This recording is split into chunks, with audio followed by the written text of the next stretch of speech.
गोकर्ण जी ने बड़ा समझाया, समझाने पर पिता श्री मान गए और कहते महाराज उसी समय घर बार छोड़कर चले गए जंगलों में और जाकर संतों का संग किया। संतों का संग करके जो है अपना कल्याण कर लिया। कहते हैं भागवत जी के दशम स्कंद तक का पाठ किया, उसी दिन ये जीवन छोड़ गया। ये भागवत भव से पार करवाने वाला सबसे ज्यादा कथा बारंबार मोर कहते हैं महाराज कथा जो है बार बार क्यों सुनाई जाती है। कहते हैं भागवत की कथा बार बार होती सप्ताह ही होती है, क्योंकि जिस बार नवी कथा सुनाती थोड़ी समझ ही नहीं आती। मेरा 5-4 साल जिसने रामायण पढ़ी भी उसको राम कथा समझ में आ रही है, पर जिसने राम कथा कभी पढ़ी नहीं सुनी नहीं उन्हें राम कथा जल्दी से समझ में नहीं आती। और जीवन की सबसे बड़ी कली कलुष विध्वंसनी, कली काल में अगर आप अपना कल्याण करना चाहते हैं तो रामचरितमानस की पुस्तक जरूर ढूंढें। रामायण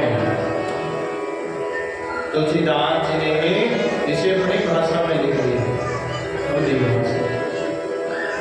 क्यों कहते हैं कलयुग के अंदर संस्कृत सबको समझ में नहीं आ रही, और पंडित जनों ने भी इसे अपने अपने मुख से जैसे संतों ने गाया है अलग अलग तरीके से गाया है। भागवत एक ही है पर सबकी भागवत एक जैसी नहीं होती। क्यों? ऐसी कथा कहानियां मतलब किसी और तरीके से सुनाई, कुछ और पंडित जनों ने किसी और तरीके से सुनाया। ये तरीका क्यों अपनाना पड़ना मेरे महाराज? ये सब लोग इक्के गोली देंगे कहते ना महाराज, फिर नैम जब भी बजता भाई दूध खा अपनी गोलियां केड़ी दी है तेरे वही 5 गोलियां मेरे देंगे वही तेरे देंगे।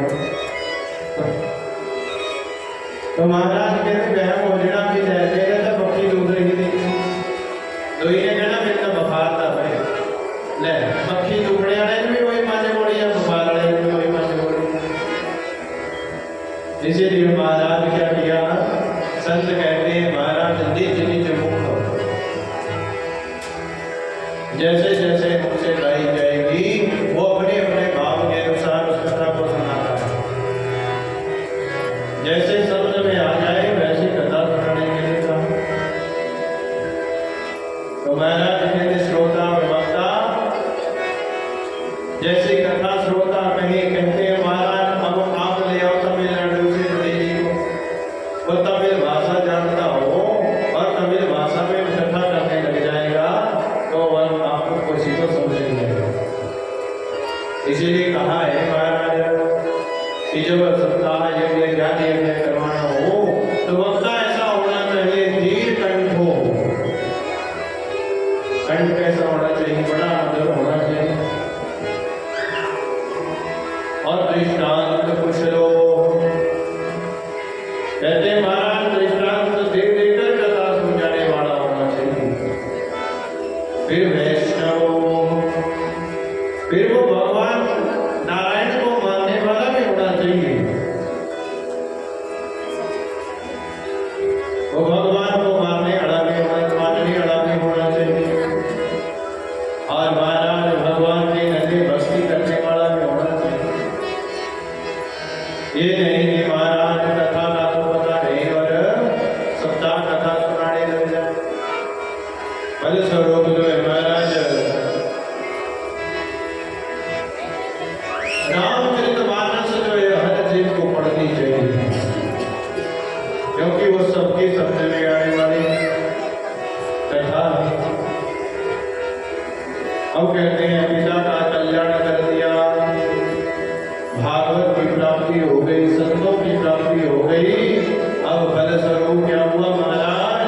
अब घर में रह गई माता। कौन की माता? कथा सुनिए करो पता ही नहीं हुआ कौन थी दुर्गारी की माता पता कोई फायदा नहीं है देखो भाभी जी ने पता जड़ी कथा सुन रहे हैं ध्यान धुंधली महारानी मां याद कर दे करो जब कोई पुठे सीधे काम करने लगेगा फिर लोग कहते भी ये वही है जब कहना समझ नहीं हुए फिर भी कहते ना भी वो वही है उल्टे सीधे काम करने लगे फिर भी कहना भी वही है धुंधली का नाम रखने ना रखियो भाई मैं कहती घर भी वही है अच्छी कई बार कथा पढ़ते पढ़ते तो कोई काम उल्टा पुल्टा हो जाता है तो अपनी घर में कहते हैं हाँ तो बात नहीं हो रही है कहती अपनी कथा अपने कोड़े रखेगा बोले कृष्ण करे राधे की जय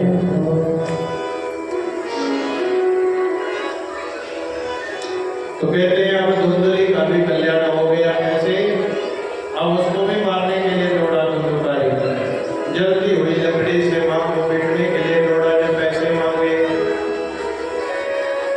तो मां भी आज दुखी हो गई और एक ही शब्द कहा अगर तो मेरे पेट से जन्मा होता तो मुझे मेरी चिंता होती दूसरे का पुत्र है तो अपनी पीड़ नहीं जानता क्यों क्यों कहते हैं भाई अपना पुत्री अपनी पीड़ जान सकते दूसरे पुत्र जिन्ना बात ये पाल ले उन्होंने क्या कहते हैं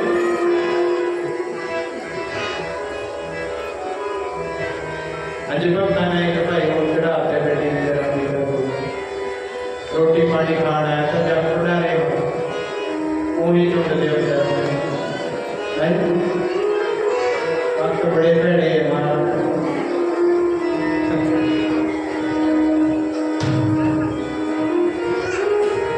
बोले कृष्ण करे राधे की धुंधली भी आज दुखी हुई पुत्र से कहती अगर तू मेरा पुत्र होता तो तू मेरी पीड़ा जानता मेरा दुख जानता पर तू तो दूसरे का है इसलिए मेरी पीड़ा नहीं जानेगा आज दुखी हो गई और दुखी होकर घर से निकली रात्रि में जाकर अंधकूप में गिर गई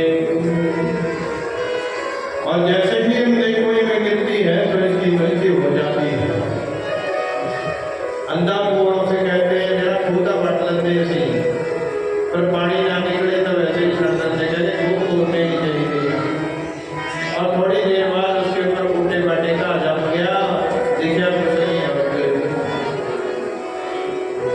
धुंधली वर्णम प्रवेश धुंधली का वर्ण हो गया अब गोकर्ण जी तीर्थ यात्राओं पर रहते हैं धुंधुकारी ने कहा भी अब कोई चिंता नहीं अब करा कोई नहीं अम्मा बापू काफी खानों की लगा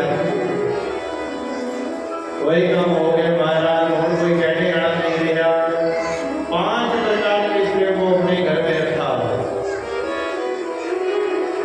5 प्रकार की स्त्रियां क्या है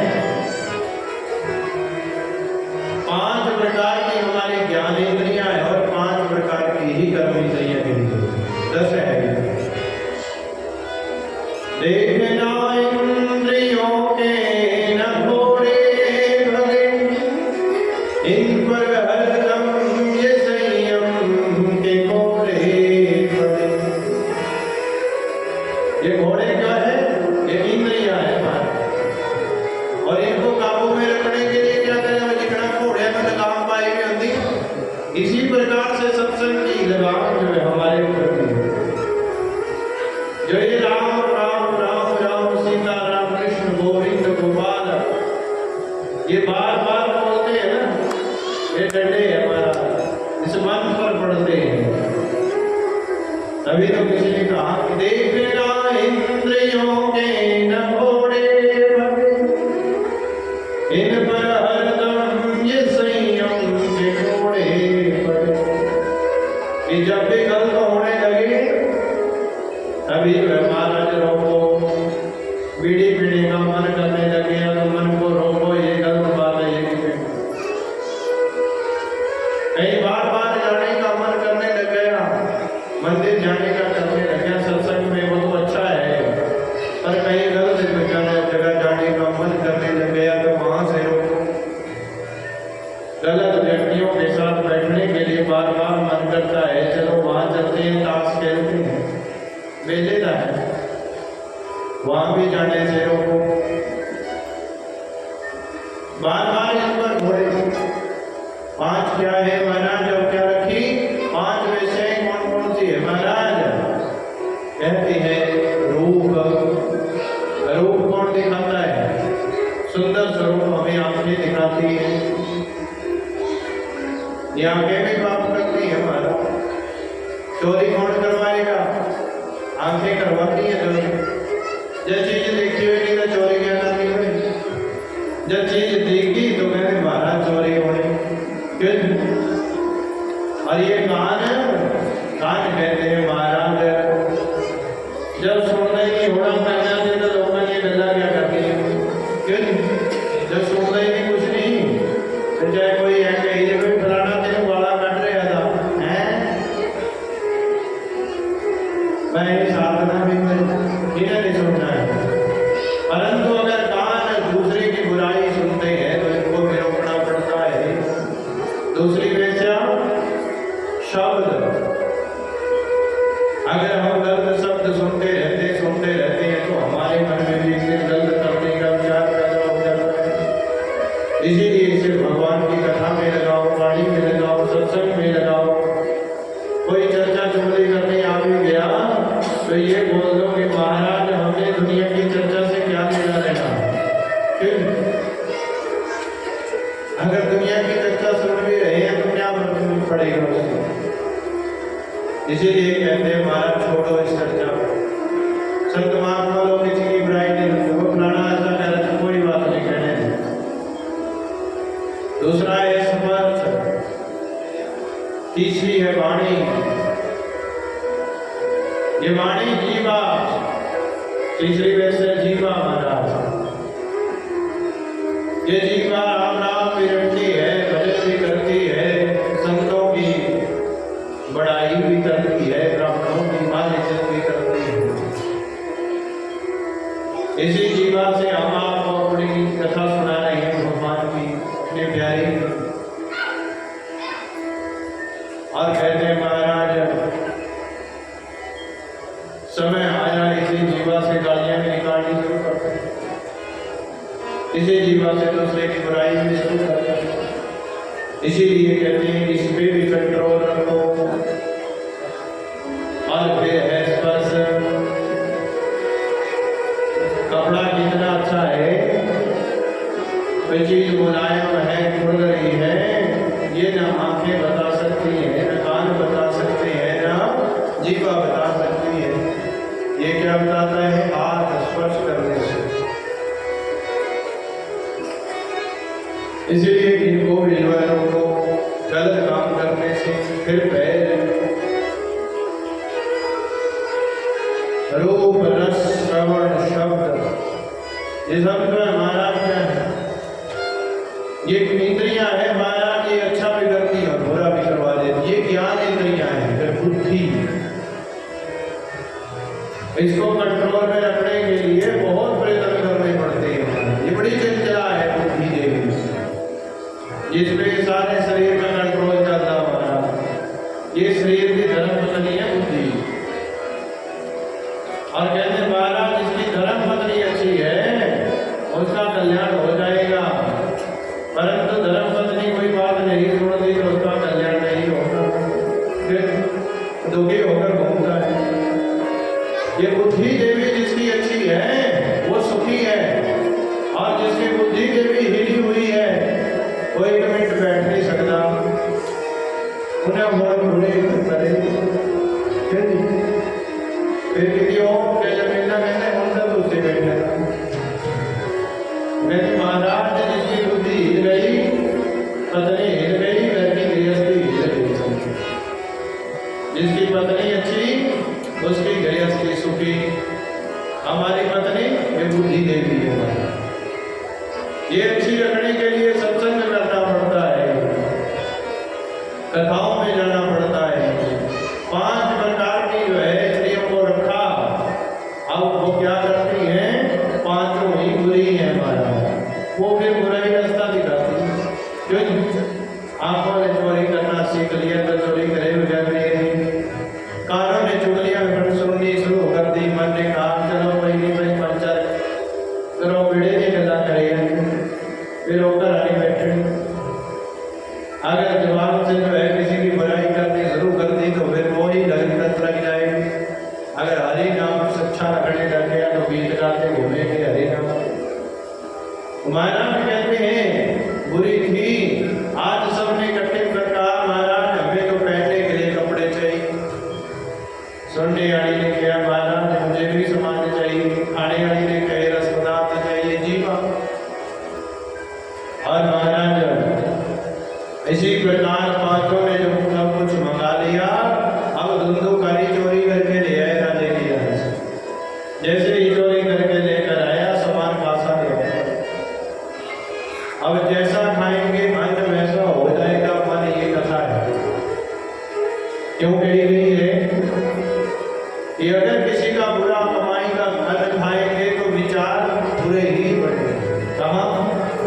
अब 5 ने चोरी का माला बनाया। अब क्या बुद्धि हो गई? फिर पकड़ी गई तो सारी जिंदगी बातें अंदर हो जाएगी। इसीलिए इसे धुंधुकारी कोई ठिकाने लगा। जैसा अन्न खाया चोरी का, मालवाणी चोरी का समेटा, बुद्धि बदल गई, मन बदल गया और मारने की तरकीब लगा ली। अगर वही अच्छा होता तो कभी बुरा नहीं सोचते।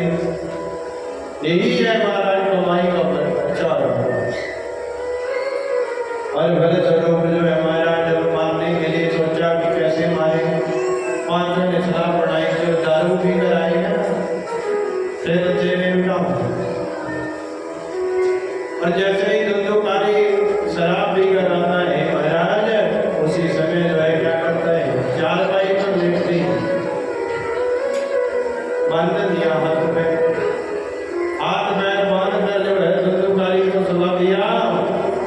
अब कहते हैं मोटी सी रस्सी गले में डालकर जो है धुंधुकारी को गला घोटने लग गई। 2 एक साइड लग गई, 2 एक साइड लग गई, बड़ी जोर से खींचती है। परंतु पाप कर्म इतने ज्यादा है उसकी मृत्यु भी नहीं। जो पापी जीव होगा उसका जो है प्राण भी जल्दी से नहीं छूटते। कई जगह से फोन आ जाते पंडित जी अम्मा के प्राण नहीं निकले। तो क्या है महाराज वो पाप कर्म। उस समय क्या? उस समय पुण्य कर्म करवाओ, गौशाला में जाओ, दान पुण्य करवाओ, गौ दान करवाओ, अन्न का दान करवाओ, पेड़े दुआओ भाई ताकि जो है वो पाप जो है छूट जाएगा। दान करने से पापों की निवृत्ति होती है, इसीलिए जो है हमें दान करने पड़ते हैं। जैसा जैसा पाप करते हैं वो वैसे वैसे दान होता है। मन से पाप करते हैं तो भगवान का भजन करो, पूजा करो, पूजा करवाओ। शरीर से पाप करते हो तो सेवा करो, यज्ञ भंडारे में जाओ भाई तो सामान रख भांडे मांजो, झाड़ू लगाओ, पोछा लगाओ, ये सेवा सबसे। मन से पाप किए तो वो करो, वाणी से पाप करते हो, बुरा कहते हो, आते हैं लड़ाइए कर मौका रखते ये छोटो करके मारो। जितनी देर लड़ाई करनी उतनी देर राम नाम जपेगा। यही एक महामंत्र है महाराज। सीताराम सीताराम सीताराम कहिए जय विधि राखे राम कहे विधि रही। यही गाय करोगे जब काम करोगे तब ऐसा मांगता करना ही है। क्यों? जिन्हें करना ही नहीं उन्हें तो जवानी चला चीज बताओगे तो महाराज जरूर गिरेगी। और जिसने काम करना ही नहीं भाई उसे जिन्हें सब्जी बनानी उन्हें नून का नमक पाए देना, जिन्हें बनाने की औरत अपना कहना ही है आज नहीं खाओगी दाल अत्तर नूने नून पाए। इसीलिए महाराज जो मिल गया वो खाने की प्रवृत्ति रखो। और जब लड़ने का मन करता है ना बेचारे याद कर देगा, तुंदली याद करा दे सामने कर, और उसमें सब कुछ है, लोग बात करता पूरा राजस्व होटल है ना।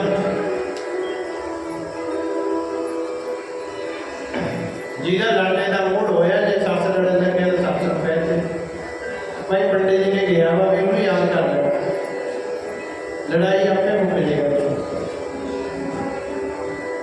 बोले कृष्ण लाल की जय हो।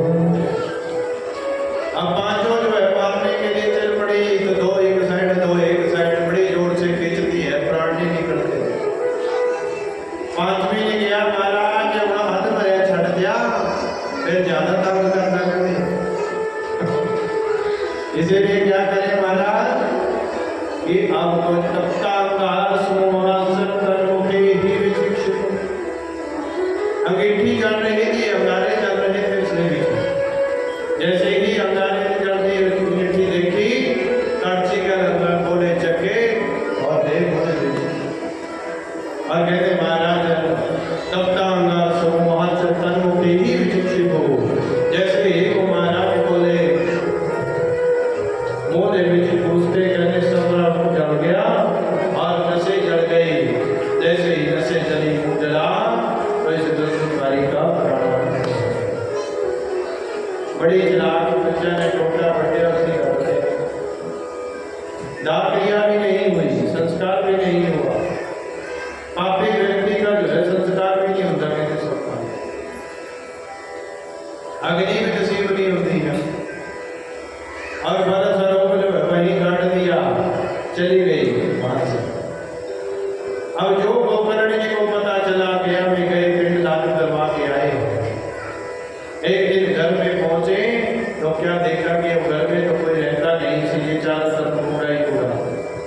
कोठी चाहे भाई जमीन बना के छड़ दियो, जब तक तुम उसमें रहोगे नहीं है तब तक वो घर नहीं है। क्यों जी वो खंडर बनने के थे छोटे छोटे 5-4 साल बाद जो है जर्जर हालत में। परंतु अगर 50 साल भी मकान में रहते होंगे और शरीर में लटकते होंगे ना तभी वो खड़े रहेगा, क्योंकि उसने बीच रहने का देखे। फल स्वरूप जो है महाराज क्या हुआ कि गोकर्ण जी को जैसे पता चला, पिंडदान करवा के एक दिन घर पहुंचे तो एक जगह साफ करी और वहीं सो गए महाराज। रात्रि में आए, किसी के घर नहीं गई, अपने ही घर में सोए जैसे जगह मिली। अब रात में एक अचंबा होने लग गया कि तुम्हारा किस सकृत हस्ती सकृत वही सो भवत सकृत इंद्र सकृत जागी पुनश्च पुरुषो भवत। कि कभी पेड़ बन के, कभी बकरी बन के, कभी हाथी बन के। अब क्या हो गया, छल होने लग गए, नमने में पूछा गोकर्ण जी ने भाई कौन है, कोई नहीं बोलता है, डराने का खुद बन गया ना प्रेत। जिन्होंने और प्रेत कहते देवी पंडित जी बिना जरूर करे जितने भी जाते हैं इसी में खोद नहीं करता है। तो कहते जिसका ना दाह संस्कार हुआ, न पिंड हुए, न क्रिया हुई, न कर्म हुए, वो कहते हैं फिर प्रेत बनकर घूमता है। अब ये धुंधुकारी प्रेत बनकर घूमता है। तो जब समय निकलता गया ये रुक नहीं रहा, ना कोई बात समझ में आ रही गोकर्ण जी की। गंगा जल दिया, तीर्थों का जल लेकर जो है छींटा लेकर जैसे ही रुका तो रुक गया। जैसे ही तीर्थों का जल इसके ऊपर गिरा, वो आत्मा एक जगह पे गई, पूछा भाई कौन है, कि हम प्रातः तो जीवस्मी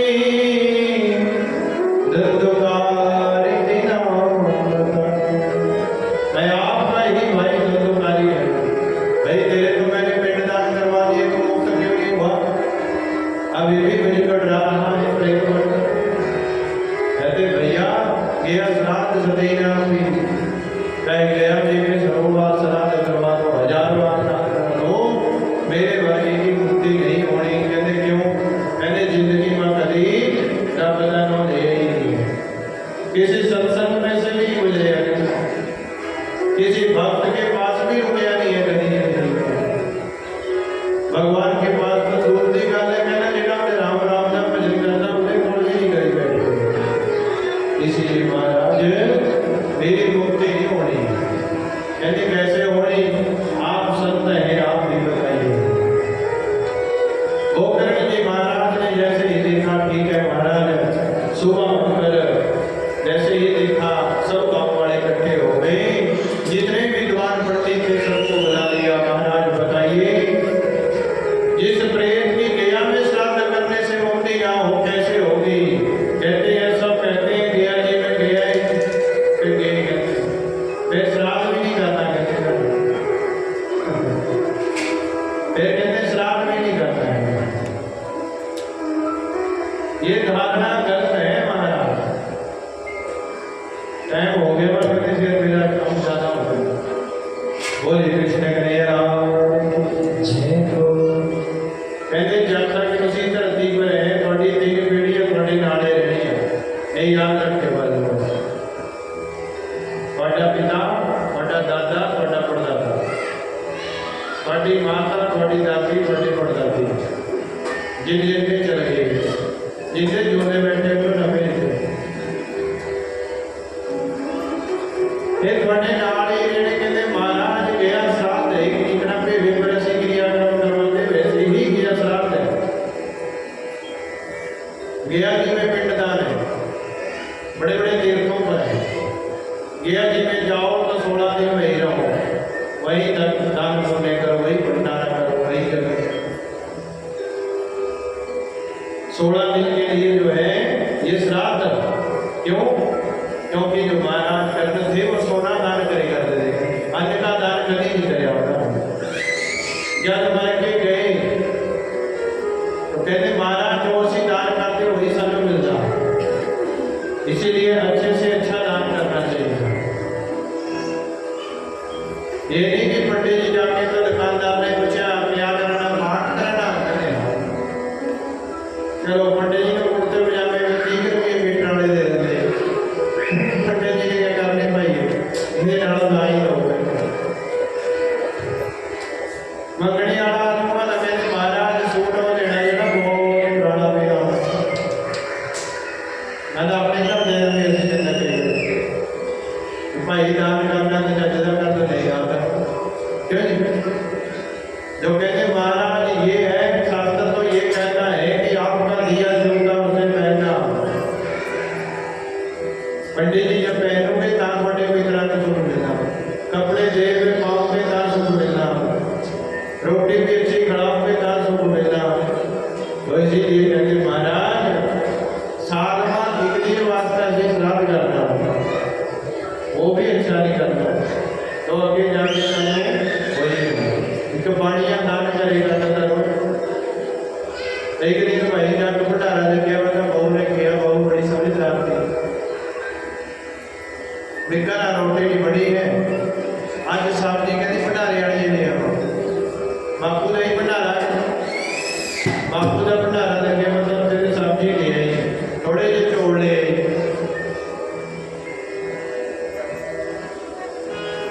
तो कहते महाराज रोटी बनी बची नहीं है मेरे पास में खाट लगी ना जाए आवा चौड़ा में फिर कल सब्जी खाना हो चौल ना खाओ तो फल स्वरूप क्या होया महाराज उसके दिमाग में एक बात आई कि पिता से ही उतनी देर से जग भंडारे कर रही है कहती मैं तो यही सोच रही कि पिताजी ऐसा खाना खाऊंगे कैसे क्यों क्योंकि जो ਅਸੀਂ दान करते भाई वही मिलना एक दिन उन्हें फिर किया भी पिता श्री साहब जी नहीं है कहते कोई नहीं कहते बना लो कहते कोई नहीं आज साहब जी चौड़ उसी के लिए भंडारे में और जब पिताजी ने उन्हें थाली रखी तो मैं पहली भाई अब किरकड़ वाली खाना हो गए भाई कहता बहू कहता चौल 200 रुपये 250 रुपये किलो वाले खाते ये तो डिपू वाले चौल के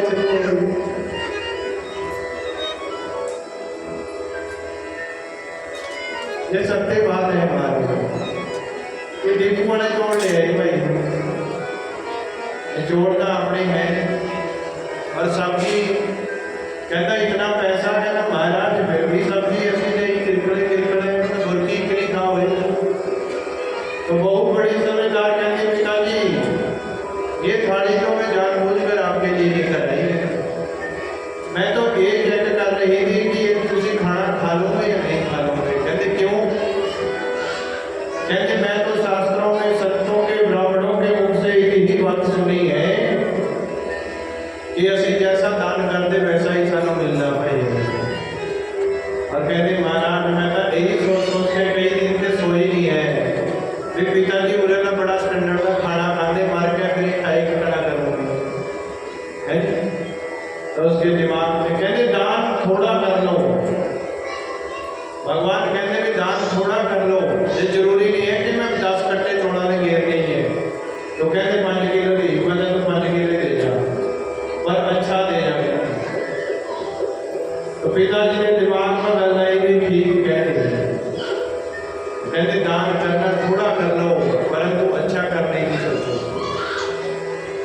सोना दान कर देते कारण तो जिस दिन मर के गए तो उसे सोने के ढेर लगे हुए खाने में कुछ नहीं मिला है तो भगवान से आज्ञा लेकर आए 16 दिन ये बनाए ये पितृ पक्ष जो है महाराज मैं वहां जाऊंगा और भंडारे करूंगा फिर अन्न का दान करके गए तब से ये पितृ पक्ष चले आवा कि साल बाद मैं 16 दिन पितर ਤੁਹਾਡੇ ਕੋਠਿਆਂ पर बैठे ਹੁਣ ਤੁਸੀਂ ਭੁੱਖੇ ਮੋੜਨੇ ਜਾਂ ਜਾ ਕੇ ਮੋੜਨੇ ਉਹ ਤੁਹਾਡੀ ਮਰਜ਼ੀ और देखने वास्ते आंदे भी साढ़े न्याणे क्या कर रहे हैं क्यों जी साढ़े न्याणे साढ़े वास्ते भी कुछ दे रहे या नहीं दे रहे शास्त्र कहते वो सवारियां पर बैठे होते और जिस दिन लास्ट दिन होती 14 वो सारे दिन फिर उन्होंने जाना होता जिदा वो भूखे चल गए फिर कहते भी तुम भी भूखे ही रहो फिर उसका कभी वादा नहीं होता क्योंकि अन्न की वंश की और कुल की वृद्धि मान सम्मान की वृद्धि हमें पितर देते हैं पिता क्या कहता है कि मेरे पुत्र का वंश चलता रहे पिता कहता है मेरे पुत्र क्या कहता पिता साढ़े पिता क्या देते कहते जाके अगर उनकी पितरों की पूजा करेंगे तो वंश की वृद्धि पुत्र पौत्र और कहते उससे अगे वाले जड़े साढ़े पड़दाते वो कहते महाराज हमें धन धन की प्राप्ति करवाते हैं और उससे भी ऊपर के लोग में जो बैठे हैं भगवान शंकर के लोग में दादा परदादा फिर लकड़ दादा वो हमारा मान सम्मान दुनिया में चमकाते हैं इसीलिए हमें 3 पीढ़ी तक जो है महाराज पितरों को पूजना पड़ता है तुझे गया श्राद्ध कराओ चाहे जीड़ा मर्जी श्राद्ध करवाया हो परंतु तुम्हें रोटी का प्राणियों बैठी है देखना चाहे हंस के खड़ा दे भाई चाहे थोड़े जे दुख लेने के बाद खड़ा हो क्यों यही तुम लोग ने कहते एक पीढ़ी तक देखने भीतर 2 पीढ़ी में लग जाते मेरा काम कर एक पीढ़ी देखते हो दूसरी पीढ़ी में काम कर रहे तीसरी पीढ़ी में वंश की वृद्धि रुक जाती है पोतिया में न्याणे के रुके जितने मर्जी घूम ले पितृ ये हमारा कल्याण करते हैं इसीलिए गया जी में श्राद्ध करने का ये फल है कि वहां से आकर आपको अपने पितरों का नाम नहीं बल्कि भगवान विष्णु का ही नाम लेना है ये विधान जो है शास्त्रों में है जैसे आज पिता का दादा का परदादा का श्राद्ध है तो धूप का भी दादा परदादा का नहीं डालना सीधा विष्णु भगवान का नाम लेकर डालना है क्योंकि हमारे पितरों के देवता है जनार्दन विष्णु पितृ स्वरूपी जनार्दन भगवान जो भी हम काम करते हैं उन्हीं के लिए करते हैं ये कथा सबका एक हो रहा है पितरों की प्रसन्नता के लिए पर समर्पित किसे किया जाएगा पितृ स्वरूपी जनार्दन भगवान वासुदेव तर्पण भी करते हैं तो एंड में ऐसे संकल्प करके पानी देते हैं ये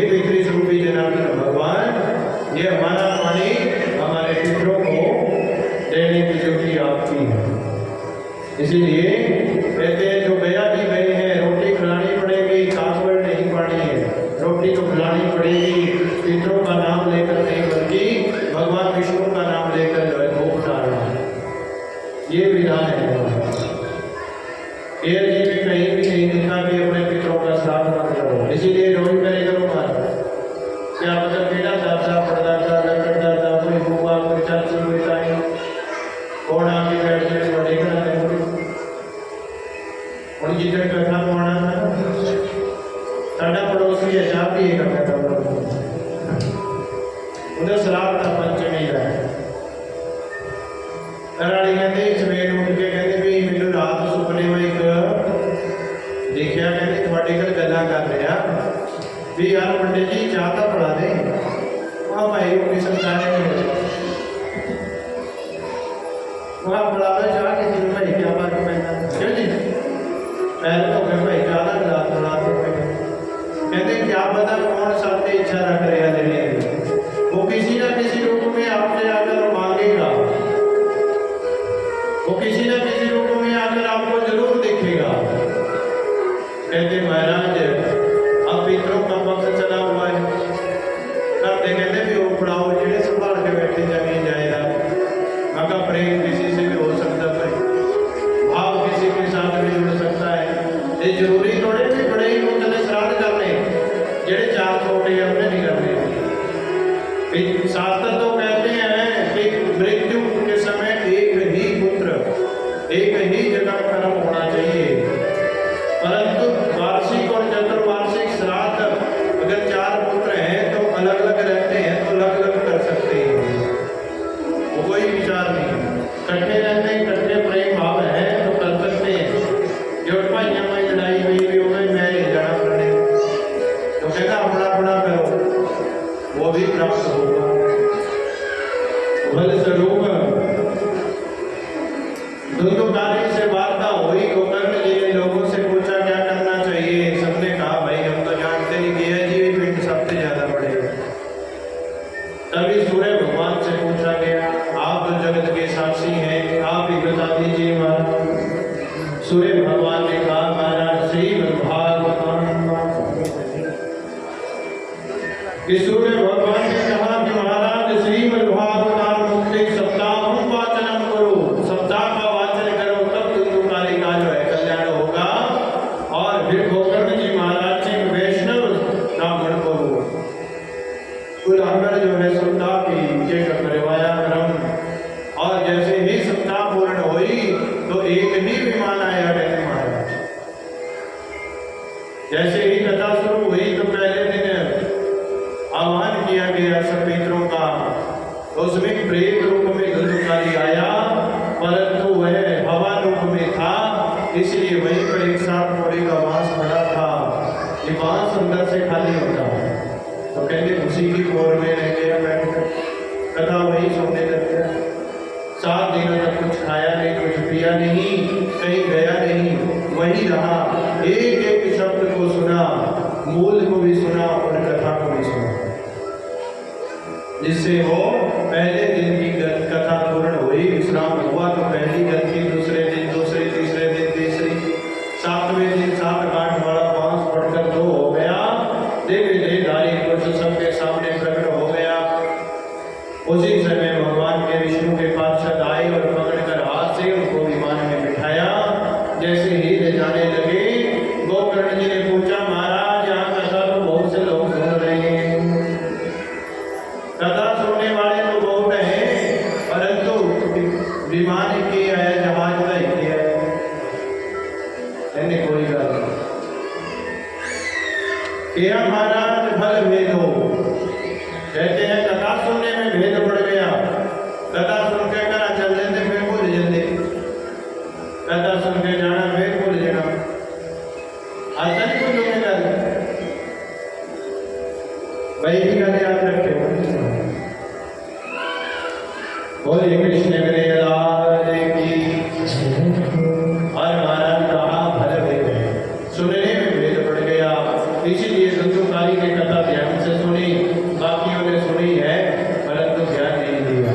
और नंबर 2 कि कलयुग के अंदर अगर भागवत सुनने से सब मरने लग गए तो कोई भागवत सुना नहीं आना, फिर मर जाते जाकर क्यों जी? तो कहते महाराज इसीलिए जो है ये भगवान से मिला दे और मरने के समय सबसे जो है महाराज मोक्ष उड़ा दे, ऐसी कथा है। ऐसा भगवान का नाम है। मरना किसका सार्थक?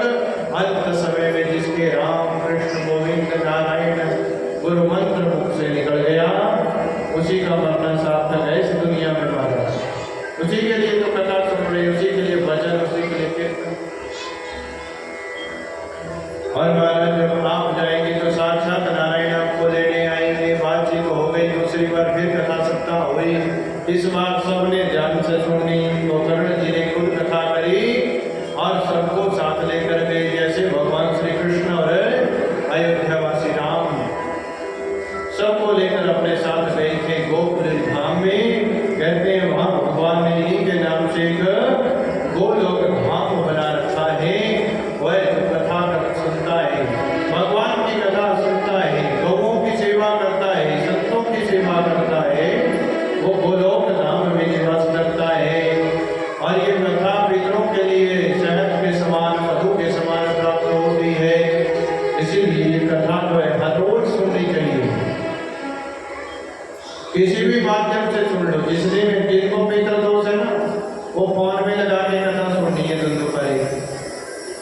उनके घर से पितरों को ही कहते हैं हमारा दोष की निवृत्ति होगी और भगवान उन पितरों को मोक्ष देते हैं, क्योंकि वो सदी रुचि बैठे थे। क्या पता इसको सुनने से ही, क्योंकि एक श्लोक आधा श्लोक उससे भी आधा, ये तो किसी मरे हुए के भी कान में पड़ गया उसका भी मोक्ष हो जाता है। जिंदा का तो मोक्ष करती है, मरे हुए का भी मोक्ष करती है। इसीलिए इस कथा को सुनना चाहिए। इतिहासम इमं पुराण पुण्यम शांडिल्यो की मुनीश्वर।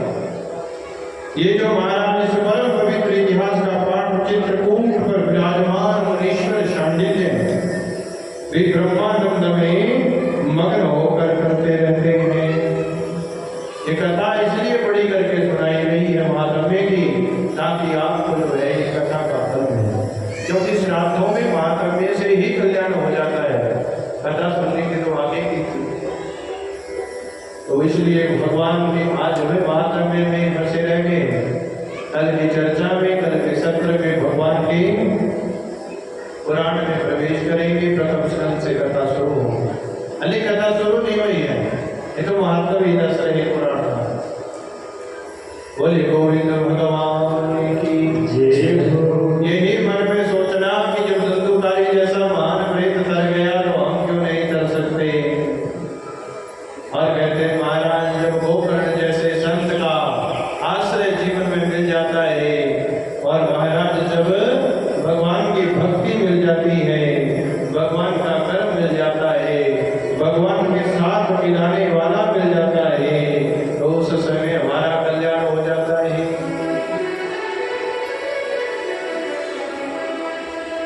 तभी तो कहते हैं महाराज बोले गोविंद भगवान की जय। बोले कृष्ण कन्हैया की जय।